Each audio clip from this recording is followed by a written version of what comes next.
to talk about the Hip Hop Uncovered docu-series that they just did on, what was it, on FX? FX, yeah. FX, yeah.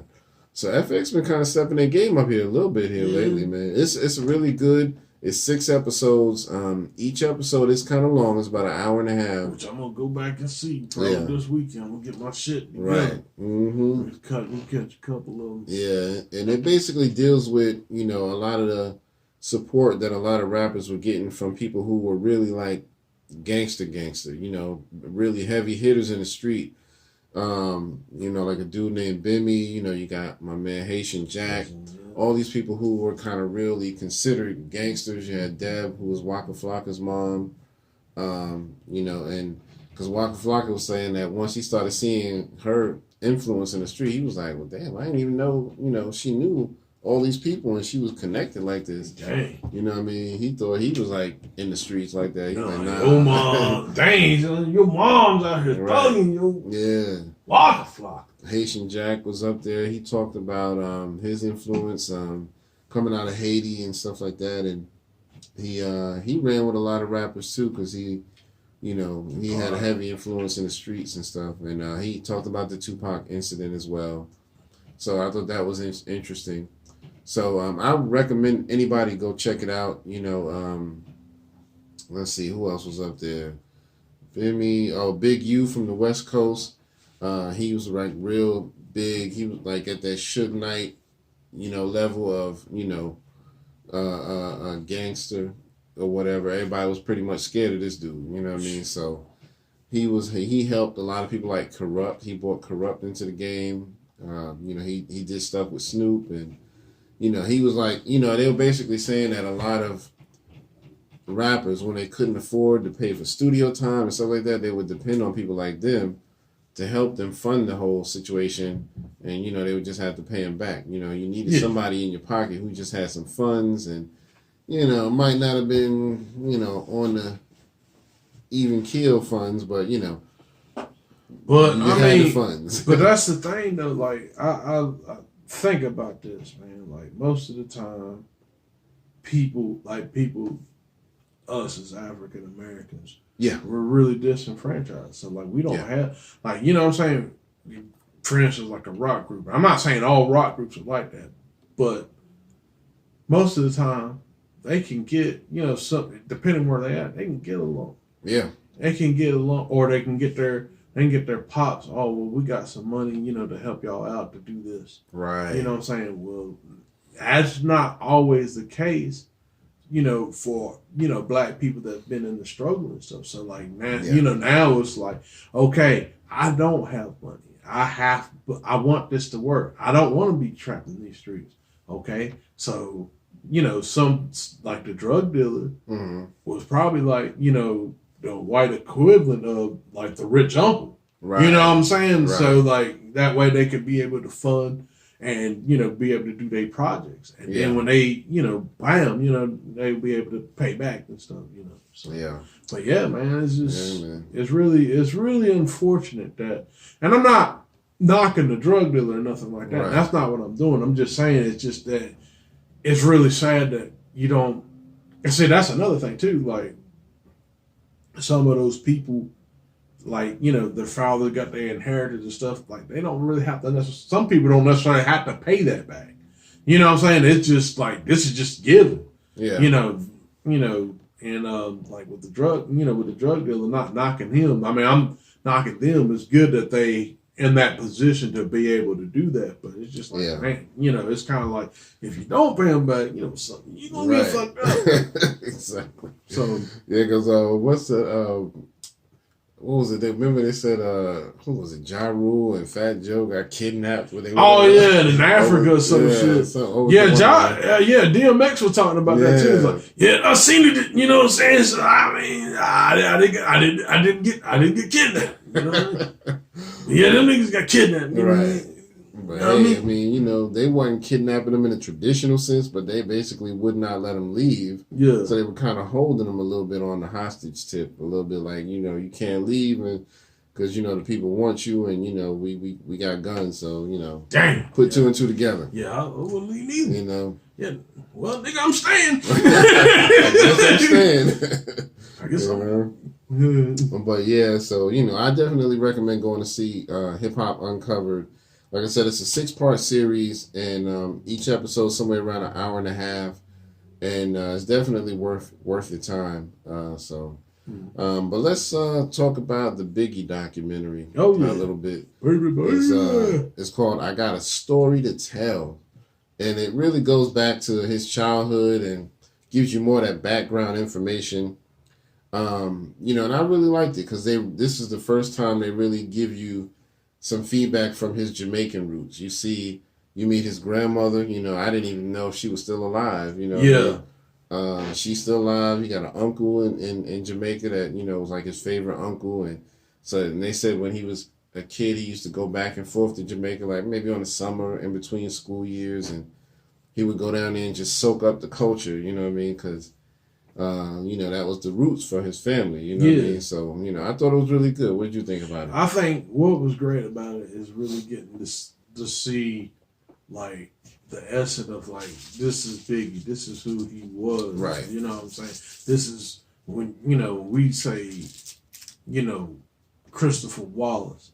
This is why that's what I'm saying. Like, actually we saw Christopher Wallace. Right. Exactly. We also, we saw Biggie too. Mm-hmm. We saw Christopher Wallace. And I think that was just, was a great, great thing as far as like seeing his humble beginnings, seeing like the struggle, seeing like what caused the incredible music that he put, like the body of work for Ready to Die. Yeah. Like how that came about. Mm-hmm. And then, unfortunately the demise. But yeah, it was really good to see. Yeah, man. Mm-hmm. I enjoyed it, thoroughly, and they did touch on the Tupac situation a little bit. I know a lot of people probably want like that's worn out, but I think you can't really have a conversation about Biggie and his beginnings unless you also include how it ended for him as well. So, they touched on it really small at the end, and that was it. They didn't really drag it on. Mostly you just learned about him, how he grew up, all the way back into like maybe 10 years old, I think they were about that far back. So you really get to see a lot of those older baby kid pictures, and you can hear him doing some of his rhymes and freestyles that you never would have heard before. Yeah. That people, kind of kept hidden all these years and stuff like that. So, the Fulton Street battle that he did. Dude, the fact that shit was in 91 blew my fucking mind. Yeah. I was like, wait a minute, I thought this was in 94. I didn't know this was he was saying this shit in 91. 91, man. He was That's crazy. Yep. Like the style, because like the Supreme guy, I didn't know. I figured it was like a battle. Yeah. But I didn't know who he was. But like that Supreme guy, man, I was like, man, he was just like, he was still like on the 80s, not knocking him, because hell, it was 91. Yeah. And usually, like, when it comes to music in certain eras, like if you listen to like any genre of music, you know what I'm saying? Like, it's still like the decade is new, but you'll still have like a little bit of, lack of a better word, a little bit of funk from like that last era. Exactly. So you will have like, you know what I'm saying? So like you will have like, some 80s sounding ish, like in early 90, 91. Yeah. So like he would probably still like on that 80s still like, yeah, your mama sucks and you was whack. Better watch out and not smoking the crack. Right. But Biggie was like, yo, I keep it hype. You gonna suck this better watch out when the fight is like that, when I get the mic. You know what I'm saying? And I know I'm fucking it up. I'm not trying to do Biggie at all, but you know what I'm saying? But it was just like the rhymes and the patterns and double, all that crazy stuff. I'm like, man, he was this dude was ahead of his time, man. He definitely was ahead of his time, man. I mean, you can tell when you look at the footage of the whole, because I've always seen parts of that. But they typically only showed us one part with Biggie's rhyming, but this is the first time I saw like the whole back and forth. Yeah. And you can tell like when the dude was rapping and he finished rapping, Biggie was like anxious, like, give me the mic now. Let me bust that ass real quick. But the dude kept trying to hold the mic, like, nah, let me embarrass you a little bit more, blah, blah, blah. And finally when Big got that mic, he killed it, you know what I mean? Killed it. Mm-hmm. And he let him know, this is what we do out here in Bed-Stuy, and that's kind of what made him stand out, because you could tell some of that was just off top of the head. He didn't really have to, I got this written rhyme I wrote, that I can just apply to you. Some of that was just off the top of the head. So I would recommend that to anybody, man. Go out and see the Biggie documentary. It's called I Got a Story to Tell. And, I really liked, how they told it. You got a little Junior Mafia background interviews. Little Kim is not in it. They show some footage of her, but no actual interview from her at the current time. I don't know if she just chose not to or if they just didn't include her, but you definitely saw some footage of her. So I'm assuming she got paid a little bit for that. Yeah. I like I said, I like the fact that it was. I like the length that it was. They definitely could have expounded on more, but I definitely like the fact that it was. You know what I'm saying? It was kind of like a, it was like a quick snapshot, like about an hour. Well, it was about an hour and a half. Actually, it was about 2 hours almost. It was at least an hour and a half. Yeah, so, I mean, it was really good. And like you said, with the whole pop thing, they didn't, overplay it or anything like that. Right, but it's just like those two would always be together in history because of what happened. Yeah.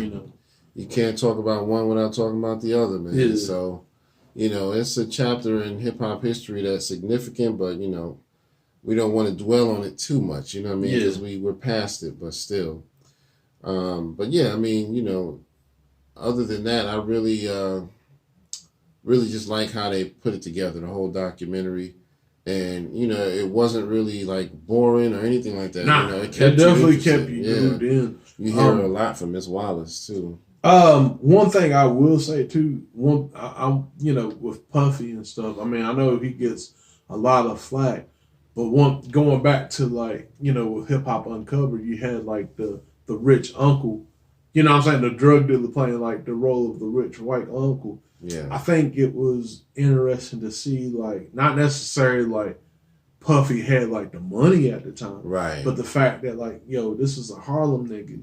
You know what I'm saying? Like this Brooklyn dude, helping. Like the Harlem dude's like all fancy, I got the Vine, Jack, what I'm saying? Not that they were doing that back in, but they was like uptown, you know what I'm saying? Harlem had a certain swag. And for like that Harlem and Brooklyn connection, and it's kind of funny too, because like, you think about that, you think about Jay-Z, him being from Brooklyn, connecting with Harlem, you kind of really think like, well, man, at least with Puffy, he did, he kind of looked at this whole situation like, let's get this together so we can help these, help these artists to help their people. So I had to give him that. And then also, they talked about how like Puffy was able to, like with the production, the cinematics, one thing I will say, like definitely listening to the Notorious B.I.G. album, Ready to Die a little bit. I mean, I ain't gonna say a little bit. Yeah, it was that, but definitely in the Life After Death, the cinematics, like that's like, what I'm saying, like the way the sound was, like the way the eclipse, everything, like you could actually see it, feel like New York. You know what I'm saying? You could feel like this, like, we trying to do this mob shit. Like it was like, this was like damn like Goodfellas on a hip hop beat shit. You know what I'm saying? Like, or some mob shit, like, and it was just, man, just that type of, he definitely put that together. Yeah. And it was, most definitely, man. So yeah, man, it was a good documentary, man. I would I would even watch it again. You know what I mean? Yeah, I mean, and and I don't want to harp on it too long, but it really showed really the depth, like the whole struggle of, that's what, when we talked about the Biggie belong to the diaspora. It really showed the struggle of like, yeah, man, we out here, we poor, but you know what I'm saying. But we had to sell this rock. I could stand on the stoop, and you know what I'm saying. Like, and it was just showing like how like what they had to do to get it. And like I was telling someone today, I was like, I'm thankful that I had my mom and pops in the house for the most part. Like, you know, I won't get too personal. Right. But you know, they was in the house. And I was glad that I was brought up that I didn't have everything, but I was, you know, I was all right. You know what I'm saying? But, and that's the thing. Like, man, we could have, if we was living up top, I might have been like, you know, just on the stoop. Yeah. And, you know, either got shot or, you know, picked up. You know what I'm saying? And it's just, you know, I'm thankful that I didn't have to go through that. But I can tell you from firsthand experience, it's very easy to get caught up in the drug game in New York. You know, because especially if you grew up when I grew up in the 70s and 80s, it was everywhere. I mean, you know, you just had to be smart enough to say, okay, I see how it affects other people and I don't want to do it. You know, you have to kind of weigh that more so than, oh yeah, but I can get a lot of money. You know what I mean? So I always looked at it more heavier on the, I don't want to go to jail. I don't want to, you know, poison people with this stuff. You know, I wouldn't want to do it to myself. And so it helped me just keep that mentality. But it's so easy, man. I mean, you got drug dealers who are always offering to sell you stuff. Even, you know, you walking around 10, 12, 11 years old and they're like trying to sell you stuff. Crack, you know. And you seeing random stuff laying on the ground, the needles and the crack pipes and crack vials and all of that stuff, man. It's just everywhere, man. So, and 9 times out of 10, somebody in your family was doing it. You know what I mean? So, but I'm just glad I stayed away from that, man, because that was not the path for me. Yeah, hey, let's clap that up. Yeah, man. But shit, man. I mean, it's just, you know, it's really unfortunate, and just going back to like that, the drug dealer, the rich white uncle. You know, I look at Biggie's situation. A lot of, you know, he was trying to do all that himself. He was trying to take care of his mom, had like the breast cancer. His daughter, it just came in, like, you know what I'm saying. So I mean, you know, it's you know, it really made you kind of have an appreciation. Of like, you know, you may not agree with his music, but you, like, when you listen to it, you kind of understand why he was saying what he was saying. Even though it sometimes come out harsh. And, you know, some people would disagree with it, but you would done, but looking at that and then, like, listening and sitting, like, yeah, you can understand, like, why he was thinking like that. Yeah, absolutely. It was, you know, it was the mindset of desperation and I'm tired of being broke. And, you know, I mean, you basically, you know, you put people of color in these situations where, you know, they feel desperate enough where they're like, you know, either I'm going to go this way or that way, but this way will really help my family out financially.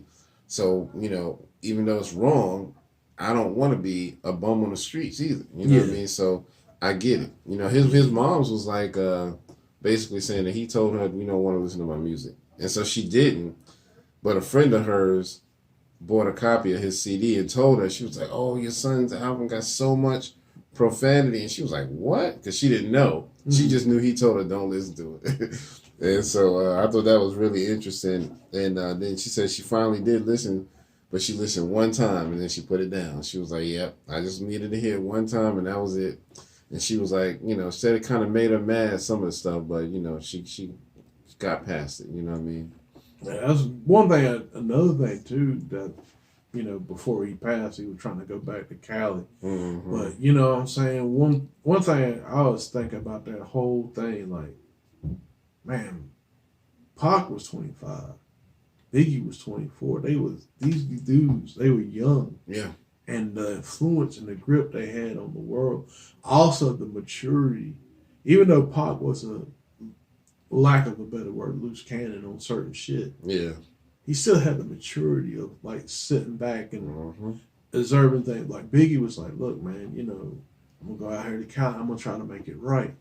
You know what I'm saying? And it's just unfortunate that he didn't get to do that. Yeah. And that's kind of like not to go too far off the path, like rest in peace, Prodigy. That's why like Mobb Deep and them, like they had an issue with Jay-Z a little bit distant, calling them out, talking about like New York ain't been hard since Snoop kicked down the buildings and shit. It's like, man, where the fuck was you, son? Right, like, yo, we like Mobb Deep was like, look, we went out the Cali, we put our lives on the line. Like when we went right at their neck. We went right at their neck when they was when it was really. It was really, heavy into it. It was like right in the thick of it, and I give him a lot of credit for that. What I mean? So, but yeah, man. I mean, it's just it is really unfortunate that I mean, I think now I'm glad that even though hip hop is definitely, lack of a better word, tarnished. Right. I do think that as far as like that level. Mm-hmm. Is not at will, with the exception of a few events that are currently happening with the Robin and all that stuff. But at least it's not back at that level. Right. Uncertainty. Like if I'm from the East and I go on another coast, like I gotta like do this shit. Right. You know what I'm saying? At least it ain't that gravity. Yeah. So now, I mean, I have to say that it's still not as. It's not as bad as like it was. Yeah, it's definitely a different climate now, but it's I think right now the issue is that gang culture has grown so high now. Yeah, because I mean when you talked about Bloods and Crips in the '80s and even the early '90s. New York wasn't on that shit. Nah, I mean nobody else was on that. It was just a West Coast thing. Even now they're in New York, they're in Detroit, they're in Carolinas, they everywhere. So it's like now everybody feel like they want to belong. You know what I mean? Yeah, that was like I think Lord Jabbar was saying some shit like that. Say one day we was out on the stoop. It was like I think he said it like happened in '94. One day we was on the stoop and we was just niggas, and all of a sudden. Niggas became Bloods, like, out of one day, like, what the fuck's going on? I mean, it's crazy, man. I'm like, what? We was just niggas on the stoop, we was just niggas, and all of a sudden we just turned to Bloods. Yeah, man. It's crazy, man. I don't. But that's the main issue, going on in the world today with the inner city and hip hop culture. Everybody wants to be gang and all of that, man. So. Y'all can keep that. But anyway, before we wrap it up, I want to mention, don't forget, the next week we will be interviewing a local hip-hop scholar here, called my man Brian Turman, and he's actually taught some classes on hip-hop. So I really am excited to chop it up with him. Yeah. So we're going to have some good questions for him. And then... go back and check out, because we just finished up Black History Month, so go back and check out some of our stuff that we did. Last week we did a nice lyrical breakdown for Black History, and my man Howie did a nice Lost in Thought. He did the Last Poets. Yeah, the Last Poets. Yep. So go back and check that out because all of that stuff is on YouTube. We try to keep that specific to our YouTube channel. So please go check that out and support. Remember, we're also working on, it'll be sometime in the, little near future, but we're also working on doing another segment. So stay in tune for that. I don't know, it'll be like a weekly segment. Maybe it will, maybe it won't, but we're going to try to work on that. It was the thing I was talking about. Yeah. And also remember to like, share, and subscribe. And, we appreciate y'all celebrating with us Black History Month. And I just want to say a quick message to the people that on the media, every time someone mentions Black History Month and y'all going to cut out with, we got to celebrate gay month and gay people too because of gay history. I just want to say from the bottom of my heart, and this is no disrespect towards gay people. Fuck y'all. Alright? Because the whole shit is like, damn, can black people have one goddamn thing? Right. We're fucking taking shit, man. Yeah, So, you know what I'm saying? Yeah, like you said, I mean, there's no disrespect. There ain't no disrespect to gay people. If you want to, you know what I'm saying? I don't have no problem with y'all. Hey, y'all cool people. Yeah. Some of y'all really cool. Some of y'all really have better morals than some straight people. Like, I mean, let's just be real. Yeah. But at the same time, it's just like, and I know some of y'all ain't with this bullshit of them pushing this shit in people's just face. Like, you know, like March right now is, I think it's Women's History Month. Yeah. So shout out to the ladies. It's just like us trying to undercut that and say, yeah, women are important, but let me tell you about some black facts real quick. Yeah. I'm like, they wouldn't dare be like, mother. You know what I'm saying? So I just wanted, to, express a heartfelt fuck y'all. That's all. The media does. That's it. Like that. Y'all continue on. Anyway, that's pretty much our show for the day. Like you said, don't forget, like, share, subscribe. Like, share, subscribe. Like, share, subscribe. Brothers and sisters. We need y'all support. We need money for the school so we can get your kids educated. We need money to the school to get your kid. We need to allocate the money so we can get these. All right, I'm going to stop. We got part of the school built. This is the wall for the school. This is the wall for the school. We got one wall. You can come down here and I'm like, hold on, first of all. I'm not trying to knock it, dude. You mean to tell me I gotta give a donation to damn work at the damn school? Like man, that's a gangsta ass motherfucker. Right. That's why he want to do it all by himself. Cause that program he got, ain't too many people gonna be down with that. But donation. All right. So we have. Looks like we have some guests. Well, we're going to sign it off for the Try It Hip Hop podcast anyway. So we thank y'all for checking us out. This has been episode 156. And we will see y'all on the next go-around, all right? Peace.